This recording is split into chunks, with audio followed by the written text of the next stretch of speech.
Yes, guys, welcome back to DR Sports. A little breaking news video, this one. The England squad has been announced for the upcoming World Cup qualifiers and friendlies in September. Let's get into the names that are in the squad, and there's a few big names omitted from the squad this time by Thomas Tuchel. Smash that like button, get your comments in. How do you think this squad has been dealt with? Do you think there's some big omissions? Do you think there's some names in there that don't deserve to be there? Let us know in the chat, and don't forget, Best of Enemies coming out later today on DR Sports. You can't miss it. And of course, the Saturday football show tomorrow. Looking forward to that one as well. Right, goalkeepers. First and foremost, Jordan Pickford, who has now 76 senior caps, 37 clean sheets. He's alongside a debutant for the men's senior squad, James Trafford, who, as we know, I'll be honest, he had a bit of a stinker, didn't he, for Man City last week. But he gets his name in the squad alongside Dean Henderson as well. Let us know in the chat, right? When it comes to England, Jordan Pickford is pretty much known now as the main number one goalkeeper. But do you see a world where James Trafford maybe usurps him, gets him out of that starting 11?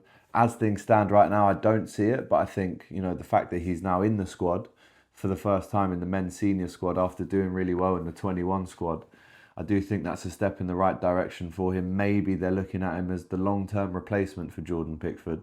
And then Dean Henderson's there as well, like I said, who only 3 caps to his name so far, hasn't really made a huge impact for England in terms of, keeping his name as close to Jordan Pickford as he possibly can. But that doesn't look like it's going to happen. For me, it looks like Pickford and Trafford are maybe the two that Tommy Tuchel goes with in terms of his trusted goalkeepers going forward. So there are the goalkeepers, the defenders. Now, this is the interesting part, I think, already. You've got Dan Burn in there, who again keeps his place in the squad after 2 senior caps so far. Has pretty much nailed down that position for Newcastle at centre back, hasn't he? I know the new lads come in. Is it Tiao or Tuor from AC Milan? I think it was, or at least it was Italy. So he's in there, Dan Burn. He's alongside Mark Gahey, 23 senior caps for England now for Mark Gahey. In my opinion, the best centre-back for England as things stand. Reece James, 19 caps, 1 senior goal. It does look like he is going to be the main man at the right-back position. But speaking of that, Trent Alexander-Arnold is not picked in this squad by Thomas Tuchel. Now, let's be honest, since he's moved to Real Madrid, it hasn't really gone to plan. He's currently now dropped from the starting 11 after Xabi Alonso brought in Danny Carvajal to add a little bit more of that defensive element. And obviously he's such a leader. He's the captain, so much experience as well. I mean, for Trent, I can see why he's been dropped. I mean, he hasn't played many games for Real Madrid, obviously, but from what we have seen of him so far, including the Club World Cup, including the first couple of league games where he's been substituted off if he has started the game, and then in the last game, I think he came on in the 87th minute. So hasn't gone to plan really for Trent so far. And a lot of the Real Madrid fans that I speak to, including Raul, do think that actually, as things stand, Trent isn't going to get back in that team. And obviously, his team was announced to be playing Liverpool at Anfield in the Champions League. A return for Trent. I don't think he plays that game. But if I'm honest, he'll be absolutely gutted not to be in this squad. But when you look at Trent's kind of England career so far, it's definitely not gone swimmingly at all, right? You look at the major tournaments, I would say that he's missed. Yes, he's gone to, what is it now, 2 World Cups and a couple of Euros, but not once really, apart from the last Euros when he was thrown into the midfield. He's not really got much kind of major international minutes, really. So for Trent not to be in this squad, I think if you're going on form and the other guys that are in the squad that are maybe, a little bit ahead of him in terms of form, then it's probably no surprise. But again, when you move to Real Madrid as a right back who, has been playing for Liverpool for how many years, yeah, it's going to be painful for him to have to deal with not being in that squad. So let us know what you think about Trent not being in the squad. I think that's probably the biggest omission so far.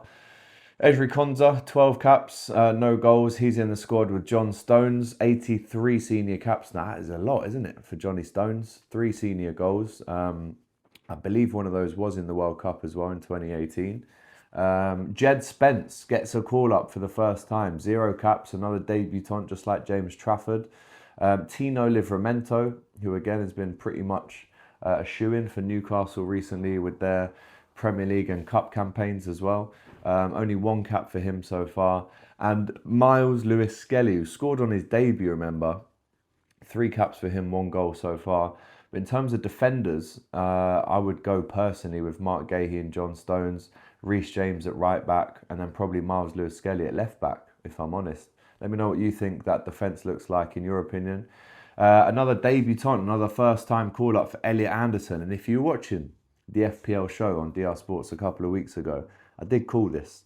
Right? I said he could be pushing for that England squad place. Obviously, the World Cup coming up at the end of the season. But I think with the start that he's made for Nottingham Forest, I think it's a good choice. And, you know, he'll definitely get a run out in these upcoming games. Morgan Gibbs-White, the centre of so much attention, really, this summer. Was he going to leave Nottingham Forest? Didn't in the end. He turned down Tottenham Hotspur. It seemed like the deal was done. But Mr. Marinakis made sure that he stayed. So Morgan Gibbs-White get in the team. Jordan Henderson. I think in Jordan Henderson's mind, he would have thought, right, even though he was in the England squads, even when he was at Ajax, but I do think he's gone, right, let me get a Premier League team under my belt. Let me get back into the limelight of playing in Premier League football every week. And it seems to have worked. I mean, a mixed start for Brentford this season, of course, but I do think, in his opinion anyway, and especially Thomas Tuchel's opinion, that he sees himself and Tuchel sees him as a very kind of valuable member of the squad in terms of that character, again, leadership. But for me, I mean, if you're looking at midfielders like Declan Rice, who's also in the squad, 66 caps for him now, Adam Wharton, Morgan Rogers, then I just don't see how a midfield can still, in 2025, going into 2026, contain a team with contain a player with Jordan Henderson's kind of level at the minute. With all due respect to him, incredible captain for Liverpool, and again has played 84 times for the national team, but. Yeah, I mean, it's going to be Declan Rice, it's going to be Morgan Gibbs-White, and I would actually go Adam Wharton, who I think is he underrated? I'm going to ask that question because the Crystal Palace fans definitely rate him enough, but having seen him up close and personal recently, I've seen him at Wembley in the Charity Shield and also Anfield last day of the season. Some player, him, by the way. So in terms of going forward, building, then you are looking to have the likes of Adam Wharton in there, mixed in with a Declan Rice, who is Mr. Dependable, really, for club and country. But also I would go with Morgan Gibbs-White, and then you can bring in the Andersons, the Rodgers as well, off the bench. Interestingly, no Jude Bellingham, no Saka in this squad, which is no surprise because they're both injured. It's not as if, you know, they've been dropped through a lack of form. Thomas Tuchel has allowed Elliot Anderson maybe to come in place of Jude Bellingham because of that shoulder operation that he's currently undergoing. And then the forwards include Jarrod Bowen, 16 appearances for England and 1 goal. Eberechi Eze, 12 appearances, 1 goal. Anthony Gordon, the exact same, 12 appearances, 1 goal. Obviously, Thomas Tuchel, in my opinion, he's lucky to get in the squad after what he did the other night. But he'll be buzzing with that. And Harry Kane, 107 appearances for England now and 73 goals. Some record that, by the way. Ollie Watkins, 18 appearances, 5 goals. He finds himself in the squad. Alongside a recall for Marcus Rashford, the Barcelona player, 62 appearances, 17 goals for the country. So he finds himself back in the squad alongside Noni Madueke, who did get an assist in his last England outing, 7 senior caps for him and 0 goals. So I guess you could say the big omissions, Harry Maguire, Phil Foden, Trent, Jude and Saka, we knew that they were injured anyway, so it's not much of a surprise. But who do you think has deserved a place in the squad? Who do you think should not be in the squad? Probably a lot of people in the comments are going to be saying Jordan Henderson. They can't understand why he's still in the squad. But in terms of those omissions, should Phil Foden have been involved? No form at the minute for him. Doesn't look like he's part of Thomas Tuchel's plans at the minute. Got a lot of work to do in terms of getting back in the ideas of the manager before the World Cup. And also Jack Grealish. No Jack Grealish in the squad as well. Started really well at Everton. I think Thomas Tuchel probably wants to see a bit more of that before he makes the call to bring him back. But these are the kind of games, and of course the timing of them. You've got the September break, the October break. Is there a November break as well? And then March, and then it's the World Cup. So there's only really maybe 3 or 4 opportunities now, if you're not in this squad, to get yourself in it before the end of the season, before that squad is announced. But Elliot Anderson, I think, here has the biggest chance to impress out of all of the players, the new players that are in the squad. Jed Spencer's obviously been really great for Tottenham at right back and left back, so I'm sure that he gets minutes as well. But you can kind of see the squad starting to come together. And obviously, when they get into the next international break, they're going to hope to have Saka back, hope to have Bellingham back. And then again, it's these fringe players. It's up to Rashford to keep himself in that squad. It's up to Jack Grealish to get himself back in the thoughts of the manager. And there's probably a few others as well that are on the peripheries that, are desperately trying to make themselves, highlight them.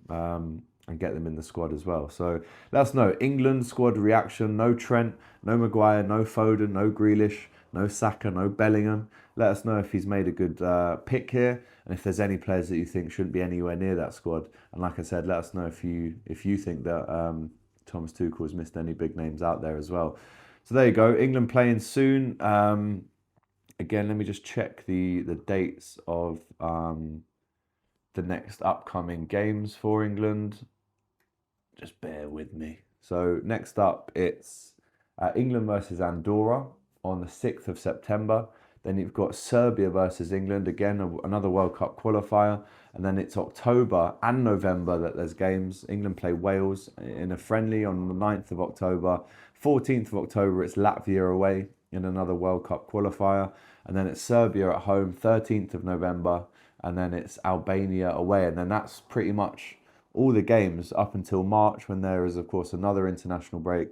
And then in June, it all starts, June to July, doesn't it? So probably 6 games there until the March period, where you'd like to think that Thomas Tuchel will have his squad already prepared.